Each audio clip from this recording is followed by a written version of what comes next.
Any questions about anything before we start? Which do you like better, set theory or logic? Oh, which do I like better, set theory or logic? I don't know. I think probably logic. I don't know, but it's kind of cool. I took 2 courses in logic when I was a senior in college, and it sort of blew me out of the water. You know, I'd never had anything that abstract in my life, and there were all these math majors in the class. Like there was this one kid who is named Eric Lander, who was 2 years behind me in school. He's now a celebrated, you know, the head of the Broad Institute at MIT and Harvard, you know, and he's like always quoted in the New York Times on genetics and human genome, this, that, and the other thing, you know. So he was in that class, so that's the kind of people I had to deal with. Anyway. Any other questions about anything? Is Professor Land doing video note as well? Yeah. Wow, that's cool. That's cool. Okay. All right. And I'll always ask you at the beginning of class if you have any questions. Please don't be shy about asking questions, either during class or at the very beginning when I ask you for questions. Because no question is a bad question. So what were we talking about last time? Were some really basic math. So abstract math stuff. Part of that is as a vehicle to introduce notation that we're going to be using throughout the semester, but part of it is also to introduce you to this kind of thing. So we talked a little bit about sets and logic and Russell's paradox and all that. And then we got down to just the basics of sets and mappings. So sets and mappings. And we had these notions.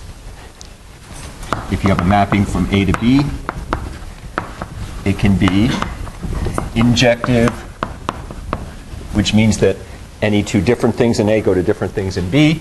Surjective, which means that everything in B is the destination of somebody in A. Or bijective, or none of those. And something can fail to be either injective, surjective, or bijective. And we introduced this notation, N. This is the set of all natural numbers. And that is going to play a big role for us. And in this class, remember, we include 0 as a natural number, and so on. So those are just 2 of the things we had last time, and we're going to be talking about these things a lot today. So anyway, carrying on from that, I want to talk a little bit about cardinality. Cardinality of a set. Okay, so what is the cardinality of a set, roughly speaking? Roughly speaking, the cardinality of a set is how big the set is. But that's very roughly speaking. Okay, so now let's talk a few words about something called cardinality. Okay, first, a definition. We say that a set A is finite, and I'm going to define this in a really technical way. I mean, you sort of all know what it means to be a finite set, but let's define it in a really technical way using these kinds of terms we've been talking about. When, for some, so let's call it capital N, in the natural numbers, there exists a bijective mapping H, let's call it, from A into the set 0, 1, 2, up through cap N minus 1. And in this case, we say that the cardinality of A is capital N.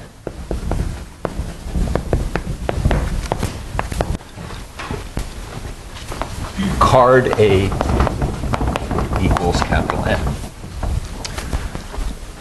Okay, so that's the first use of the word cardinality, and it occurs as kind of a and an add-on to the definition of what it means to be a finite set. Now, like I said, before we define the finite set in this sort of seemingly overly abstract way, I said you all sort of know what a finite set is, right? It's a set that only has finitely many things. I mean, it's sort of hard to not define it in a circular fashion if you're just using words. But if you have a finite set, what is its cardinality? In simple terms.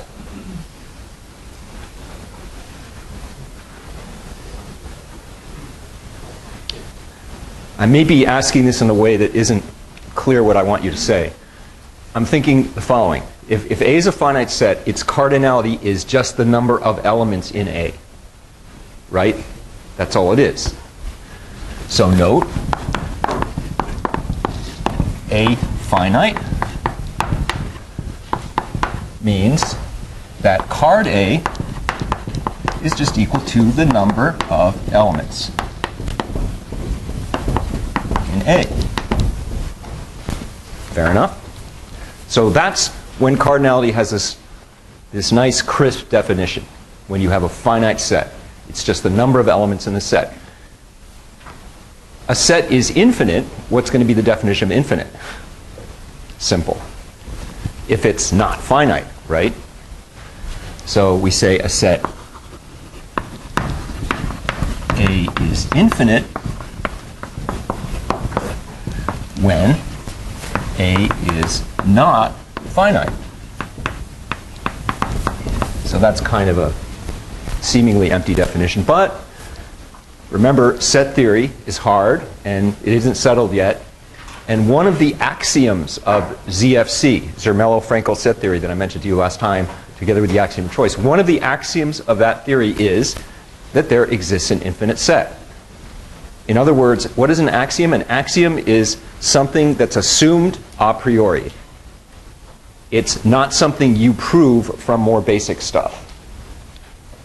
To set up ZFC, you have to assume that somewhere out there in the universe there exists an infinite set. And part of the reason for that is we're finite beings, and mathematics is a human activity, even if you believe in the Platonic reality of everything out there. And no human being, when handed a set, can decide in his or her lifetime whether that set is infinite. Right? How would you do that? You couldn't. You can't do that. So you have to assume in some sense a priori that there exists an infinite set. Cardinality for infinite sets is significantly more complicated than it is for finite sets. So for infinite sets,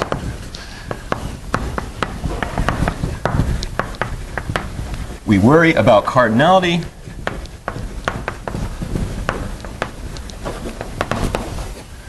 only in relative terms. What do I mean by that?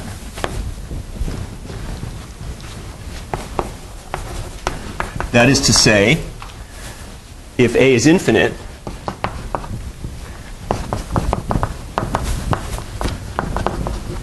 quote unquote, card A isn't going to be a number, as it is for finite sets.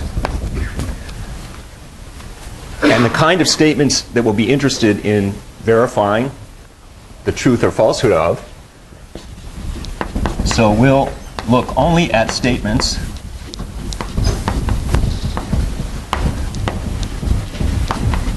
such as card A less than or equal to card B.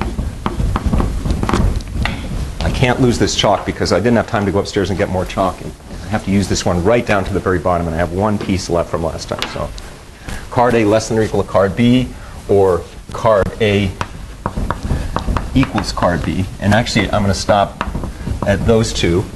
We have sufficient stuff for two different sets A and B. Okay, so we're comparing cardinalities of sets when the sets are infinite rather than identifying them as numbers. What does it mean to say card A is less than or equal to card B? So here's the definition. I'm going to define this one first, actually. So given two sets A and B,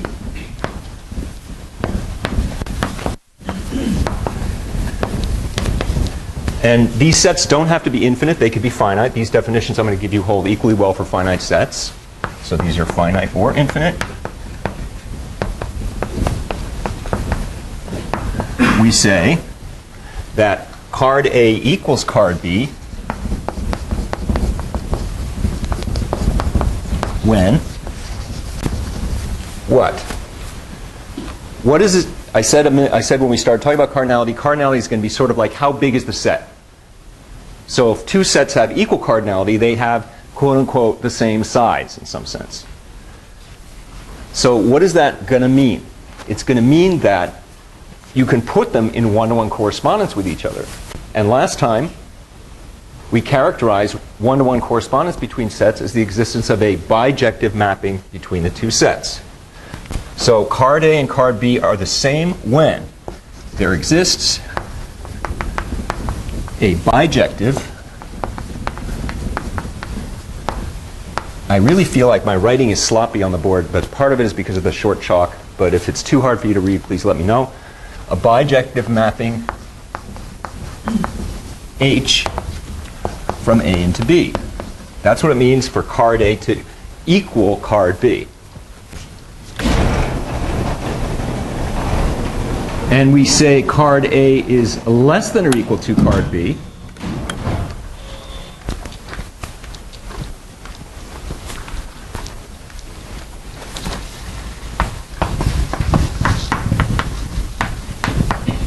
when there exists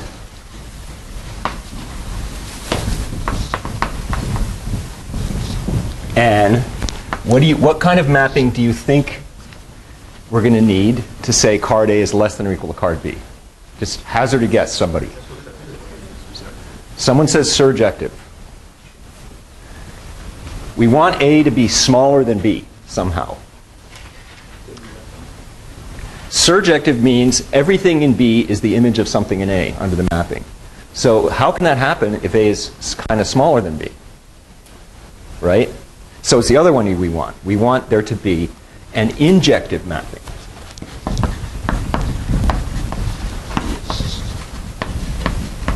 Let's call it F from A into B. So that's what card A less than or equal to card B means. It's clear that if card A equals card B, then card A is less than or equal to card B, and card B is less than or equal to card A. Why is that? So note, and I'm going to have to surrender and start the new chalk.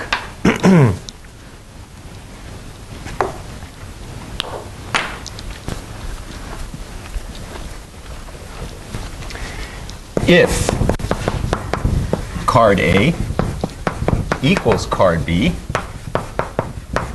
then we have both card A less than or equal to card B and card B less than or equal to card A. And you may say, well, that's silly. Why emphasize that? Of course, if two things are equal, then each of them is less than or equal to the other. But these aren't things. They're not numbers, remember? These are just relative statements about sizes of sets. If A and B are finite, that's obvious because all those things are numbers. But in this case, they're not. Why is it true that if card A equal to card B, then card A is less than or equal to card B, and card B is less than or equal to card A? Well, if card A equals card B, there's an H, like that up there. And we can use H as an injective mapping because it's bijective from A to B, and that proves this assertion, that card A is less than or equal to card B. And because H is surjective, and because H is bijective, you can define an inverse mapping from B to A that just is also bijective, and that gives us card A less than or equal to card B less than or equal to card A. What about the converse of this? The converse also turns out to be true, but it's not trivial. And this is something that really goes under people's radar, so I want to emphasize it a little bit. So the converse of this statement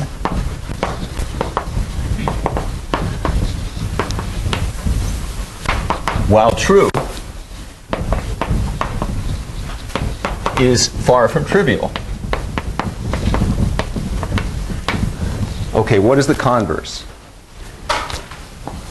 There's a name for it. It's called the Schröder, spoken in close to approximately correct German pronunciation, Bernstein theorem. And it goes like this.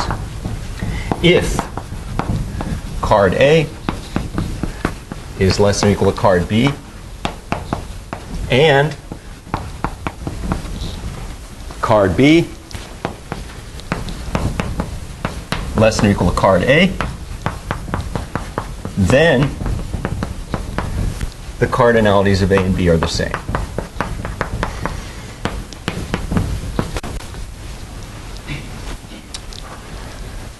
Okay, now why is this not trivial? Why does it take pages of pictures to prove this? It's because those cards are not numbers. Each of these statements says some kind of a mapping exists. Okay, so let me just go over here for a minute so I don't pollute the main exposition there. Card A less than or equal to card B means there exists F from A to B injective. Card B less than or equal to card A means there exists a G from B into A that's injective. These mappings F and G need have nothing to do with each other. They could be completely, and we'll probably even see an example of that later on today. Card A equals card B means there exists a mapping H from A to B that's bijective. And in general, there's no easy way to build a bijective H from A to B from injective F from A to B and injective G from B to A, because these two mappings need have nothing to do with each other. So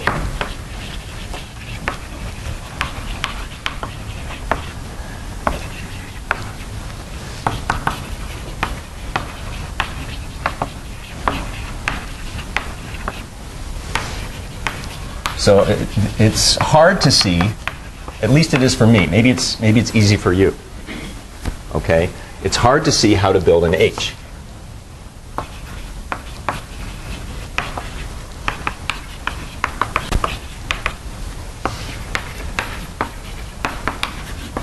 But it turns out it is possible, but it takes pages of pictures and stuff.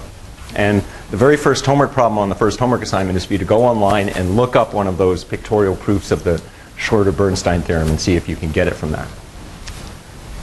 Okay. All right. We're going to use that a couple of times. It cuts down the workload when we're trying to decide, say, how big are the rational numbers relative to the natural numbers, and how big are the real numbers versus the complex numbers. We use that kind of a theorem. We use that exact theorem to decide questions like that. Okay, so that's what cardinality is all about. Now, cardinality for infinite sets can be kind of deceptive. Okay, so it turns out that the natural numbers is our most elementary infinite set. And we say that a set A is countably infinite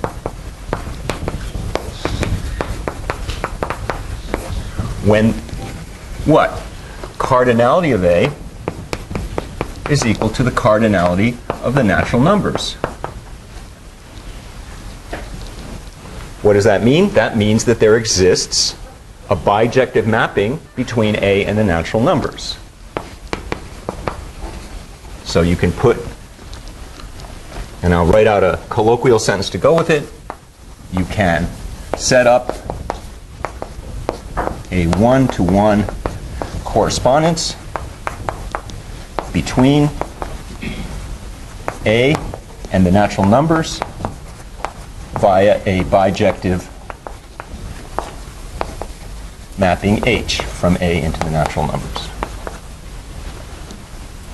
So that's what it means for a set to be countably infinite, David. So I think that I shouldn't be thinking of cardinality as the number of things in a set, right? For a finite set, that's perfectly okay. The question is, I shouldn't be thinking of cardinality as the number of things in a set. And the answer is it's okay for finite sets, but? So for infinite sets, it's more important to look at like the inequalities, right? Yes, relative statements. And those aren't even true inequalities because the things on either side of them aren't, for infinite sets, actual numbers. Now you can, if you go to that book I told you about last time, Infinity and the Mind by Rudy Rucker, he talks about infinite cardinals, and there are names for these things. Like, does anyone know the name for the cardinality of the natural numbers? Does anyone know how to write capital Hebrew letters? Okay, tell me how bad this is for Aleph 0, Aleph naught. Is that close? It's close. Okay, that's the name that people give the cardinality of the natural numbers. And the next highest cardinality is called Aleph 1, Aleph 2, you know, they go on like that. But we don't do that in this class. That's way beyond us. You know, that's for, you know, other courses. There must be a math course at Cornell that does all that stuff. But does that cover your? Yeah. Okay. Anyway, so a set is countably infinite when it has the same cardinality as the natural numbers.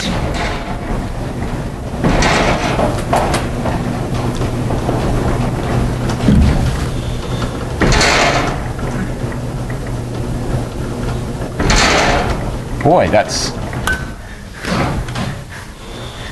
it's getting worse and worse, don't you think? Did you guys have a class in this room last semester? What? 3140. 3140? Did they use the boards at all, or? Well, Jose writes on the board a lot too, doesn't he? Doesn't he show slides and he? On the sideline. Ah, okay.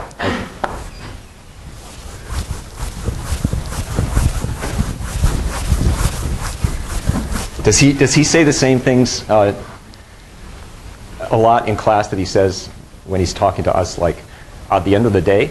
Does he always say that? At the end of the day? Does he say et cetera, et cetera, et cetera? Yes. Oh, Yes. excellent. Yeah, he's a great guy. I've actually sat in on his, when he would talk comp arc, I sat in on his class for a while. I was blown away. I think he's a really cool teacher. But anyway, all right, so let's look at some examples here. When you're dealing, caution, I want to say, when you're dealing with infinite sets, this whole business about one-to-one correspondences and cardinalities and all that kind of thing can give you sort of surprising results. So thinking of card A as, quote-unquote, the size of A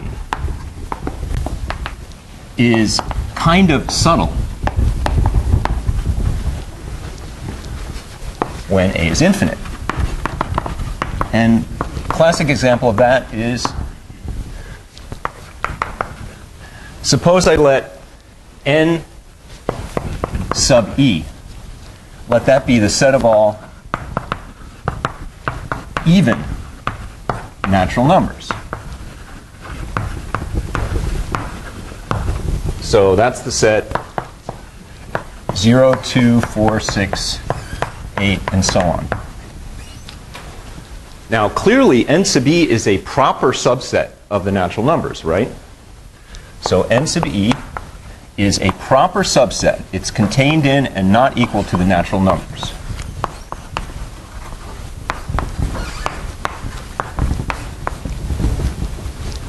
So it's arguably smaller than the natural numbers because it's a proper subset. It's natural numbers with half of them thrown away. But its cardinality is the same as the cardinality of the natural numbers. Why?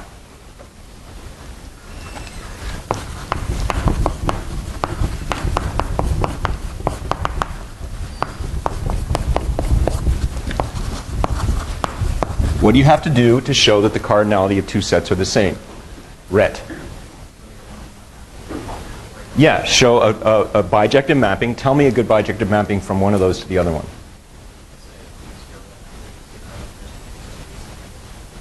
Yes, I'll get to you guys in a second. So Rhett's proposal is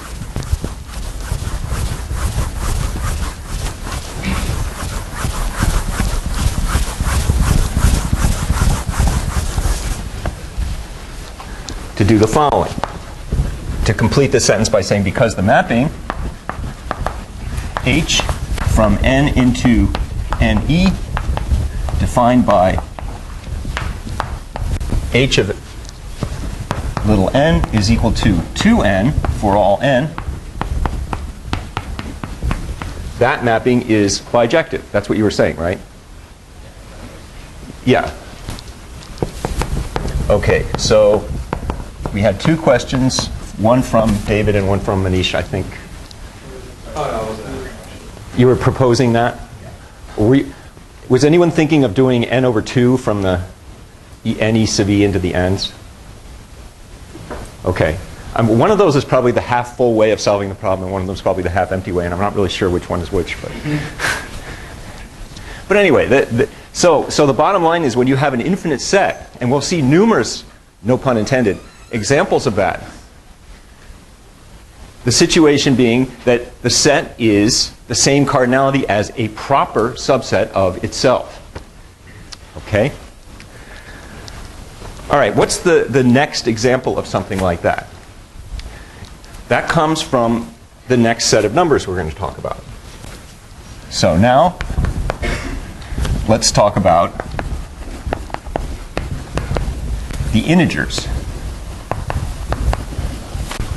And the notation is going to be z. Again, this Blackboard bold notation. And what are the integers? The integers are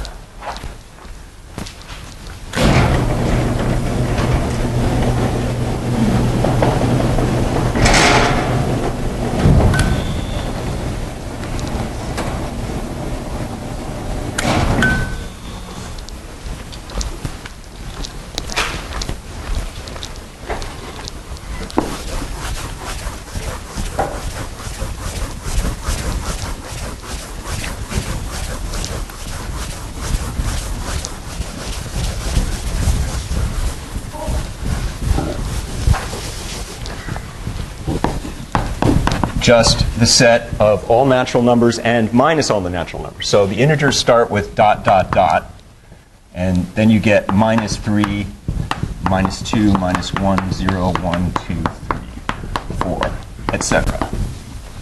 So that's the integers.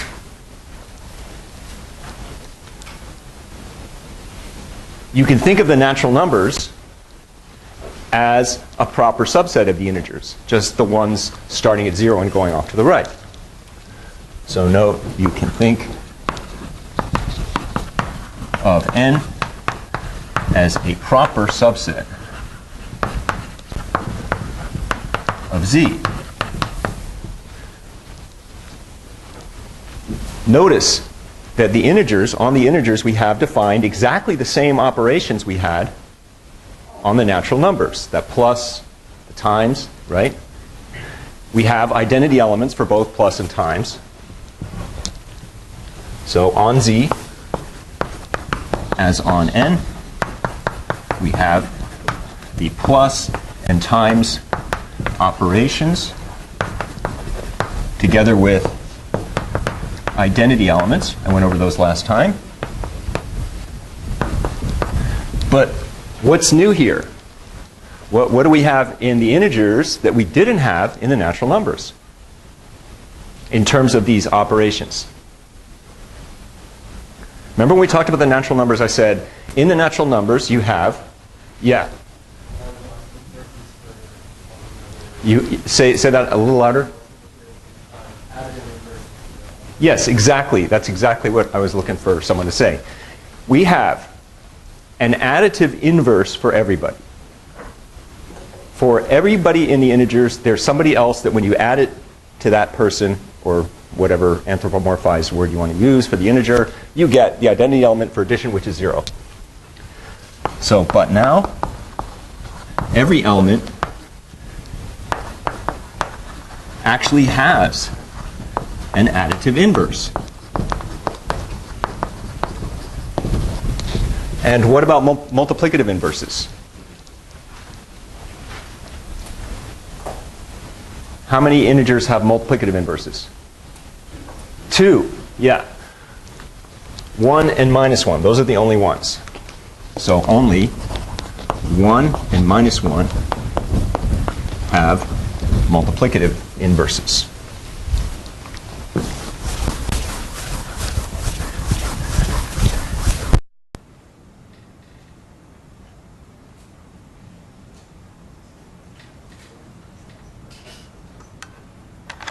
Now, if you were talking to your, like, nephew or somebody about cardinality and stuff, and you looked at the integers and you looked at the natural numbers side by side as sets, right? And sure enough, you see the natural numbers sitting here is 1/2 of the integers in a sense, and the negative natural numbers are 1/2 of the integers in a sense. So it looks kind of like the cardinality of the integers is 2 times the cardinality of the natural numbers, right? And that's what your nephew would probably say, because he would still be thinking, I am thinking of my actual nephew right now who asks interesting math questions all the time. He would still be thinking of them cardinalities as numbers. But that's not the case. So here's a fact. Z is countably infinite.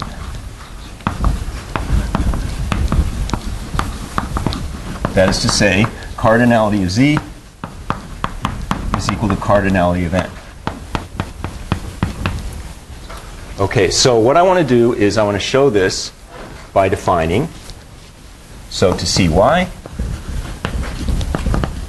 I want to define a bijective mapping, H, from the natural numbers into the integers by means of H of N equals what? Give me a bijective mapping, see if you can, from Alex. -1 to the n times cln of n over 2. -1 to the n times Cln of n over 2. Yes, he wants to, that's a very compact way of writing it. So this is the Alex Rucker mapping.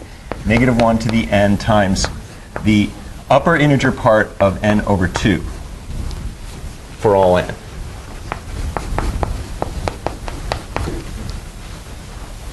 Okay? Now you may stare at that and you may say, well, wait a minute, I have to think about that. Where does 0 go to? 0 goes to -1 to the 0 times 0. So 0 goes to 0.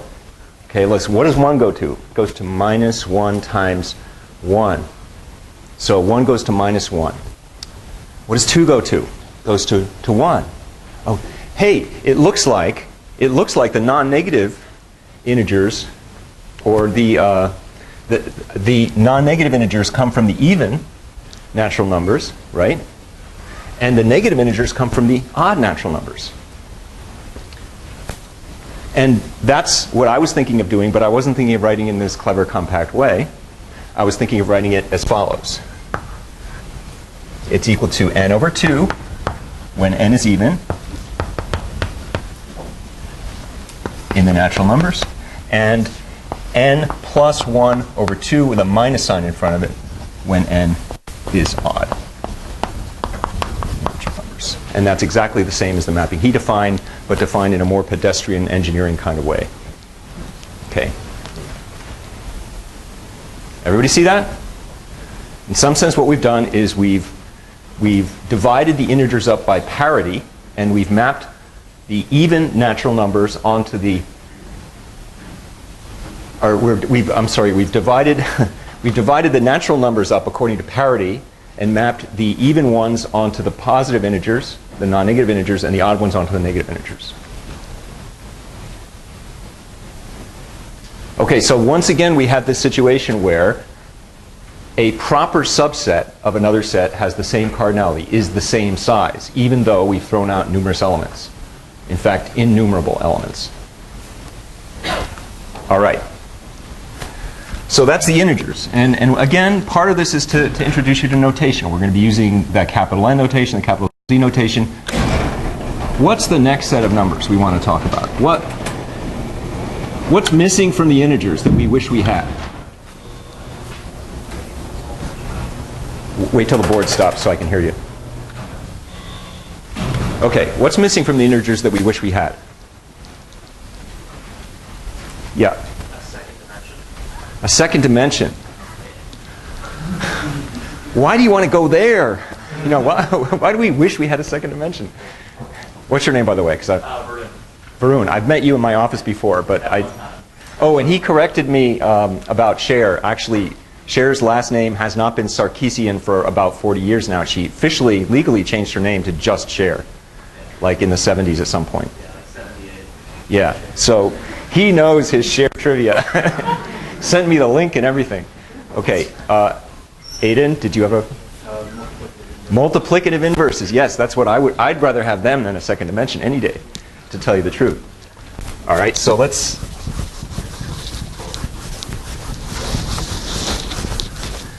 see what happens.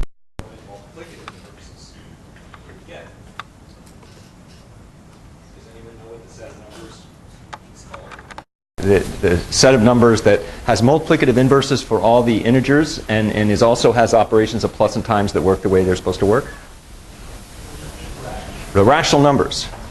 So the next order of business, we have the rational numbers.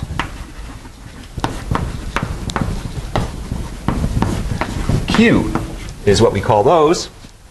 And the Q is just the set of all ratios, fractions, so to speak.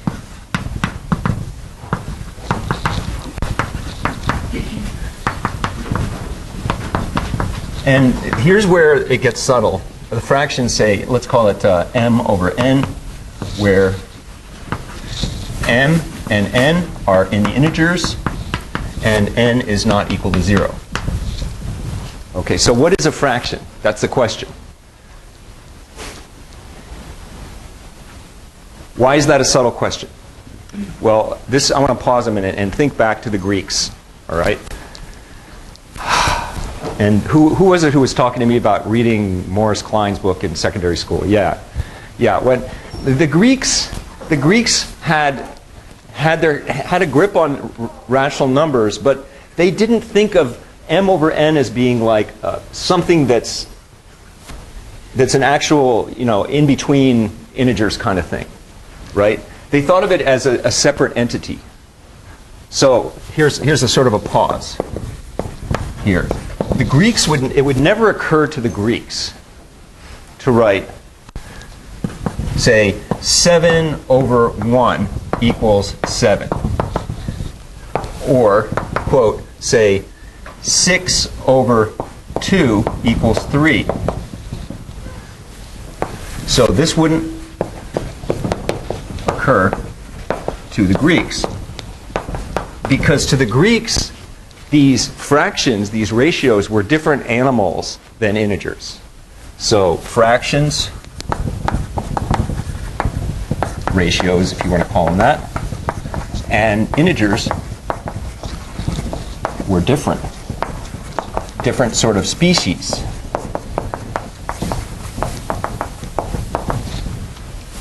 Of numbers. And this, I know this sounds kind of pedantic, but I think it's worth mentioning. Because really, when you think about it, it's so embedded in our heads to think about rational numbers as being like in between the integers and stuff, and to think of every integer as in particular being a rational number that has 1 in the denominator.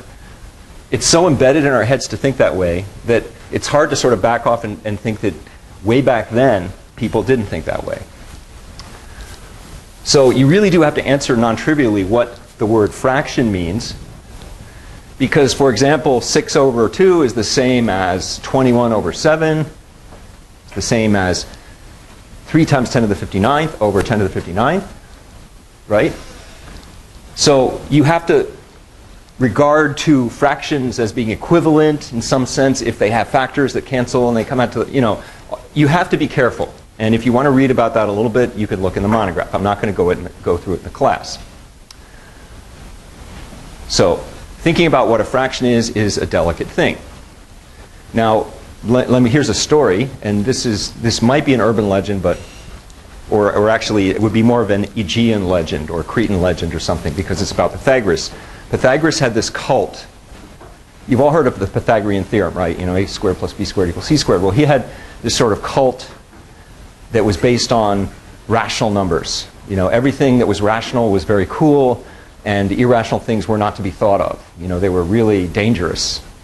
And in that book, The Mathematics of the Loss of Certainty, people for many years through the Dark Ages and the Renaissance and the Enlightenment and everything, they worked with rational numbers without really understanding what they were. But the Greeks, under Pythagoras, at least his cult, which was always going around preaching their rational number religion to everybody, believed that there's no way that an irrational number could come up in any kind of application. Well, the legend goes like this. That they were on this trip in a boat, right? And you have a right triangle, right? It has two legs like that. And the hypotenuse, by the Pythagorean theorem, is going to be the square root of 2. Okay? Fair enough? Now, this is such a simple picture, right? That the Pythagoreans thought the square root of 2 has got to be a rational number. Right? Now, we all sort of know, you know, we're sophisticated 21st century, third millennium type people. We know that the square root of 2 is not a rational number. But back then, they wished it was. They really wanted it to be a rational number. Well, one of Pythagoras' buddies, and he actually has a name, I've forgotten the guy's name, allegedly on this ship came up with a proof that the square root of 2 was not rational. And here, it's a really simple proof, so let me just show you. So if the square root of 2 is equal to, say, a over b, where a and b are integers, and let's say that's in lowest terms.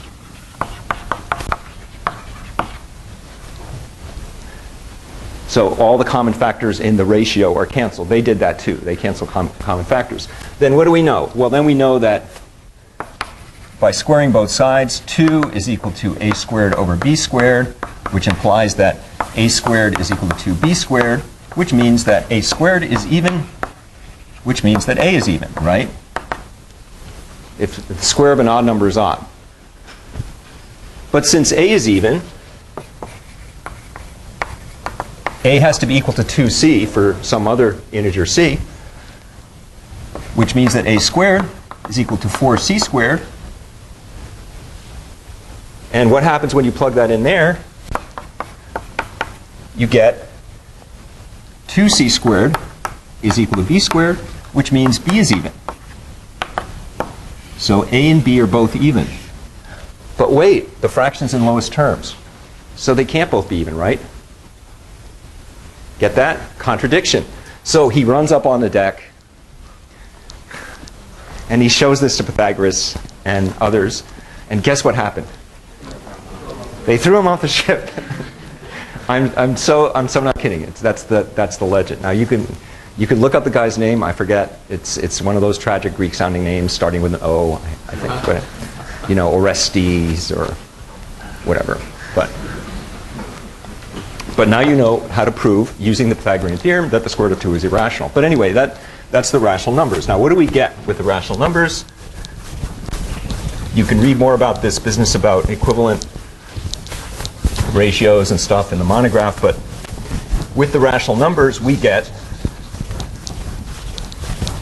multiplicative inverses for all the integers. So with Q we get multiplicative. I mean, the moral of that story is if you come up with something like that, you bring it to them when you're on land, or you know, or in a safe place. If I don't know whether there were any safe places back then, but or even if there are now. But you get multiplicative inverses for all integers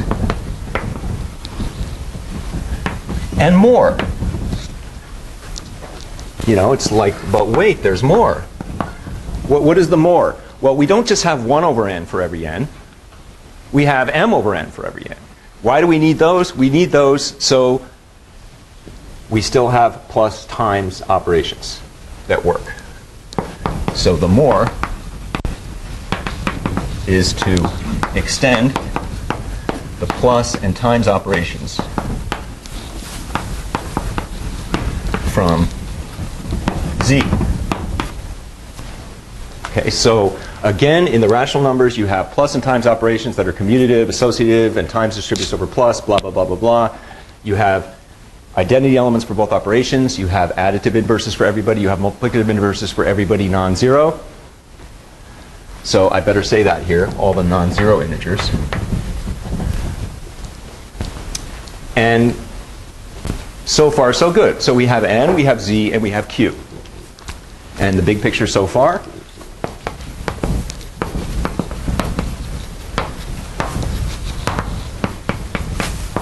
N is a proper subset of the integers, which is a proper subset of the rationals. Okay. Let me just put that. What's the cardinality of the rationals? Does anybody know? Again, we have this proper inclusion thing, because obviously the integers are a proper subset of the rationals. And here, this proper inclusion, we proved that the integers and the natural numbers were the same. Yeah, Manish? They're uncountably infinite. Okay, he says that the rational numbers are uncountably infinite. And if do you object? Yeah. Alex objects. Okay, so let's have a vote. We have two very bright people here. Okay, and a room full of other very bright people. And even if you know the answer, vote. How many people think Manish is smarter than Alex? No. How many people think the rationals are uncountably infinite? Raise your hand. Yeah, think about an interval. Think about the unit interval, like 0 to 1. Like there's one here, and there's ones here, and here, and here, and here, and here, and here. They're all over the place. They're dense in there. So how many people think the rational numbers are uncountably infinite? See, I'm trying to win you over to that one. Okay, how many people think they're countably infinite? Whoa. What's your rationale, some accountable person? Tell me. Other than that you heard it one day. I mean, what you can do is, if you put them on a two-dimensional plane, you can extend out. That's part of what I'm going to do to show you that that's true. It turns out that even though these guys are probably equally smart, you were wrong and he was right, that the rational numbers are countably infinite. And what we're going to do actually is we're going to do a Schröder-Bernstein theorem proof of that. That takes it's very quick. But before we depart today, I just want to mention that there are names in abstract algebra for the kinds of structures we're seeing here with the natural numbers, the integers, and the rational numbers. And I just want to see if anyone has heard these things before. Has anyone ever heard of a commutative ring in mathematics? A ring? Has anybody ever heard of a field? Why is it that people always know field but they don't know ring? I don't get that. I've heard of a ring. I don't know what it is. Yeah, but no, we've heard of it. That's all I was asking. You don't have to know what it is. Okay, have you ever heard of a group in mathematics?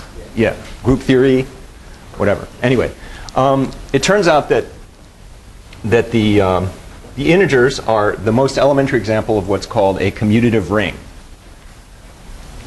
And the natural numbers are the most elementary example of what's called a semi-ring. Why? You can sort of see why. That they've only got half of the thing going. They don't have additive inverses, whereas the integers do. And the rationals are the simplest example of what's called a field. Okay?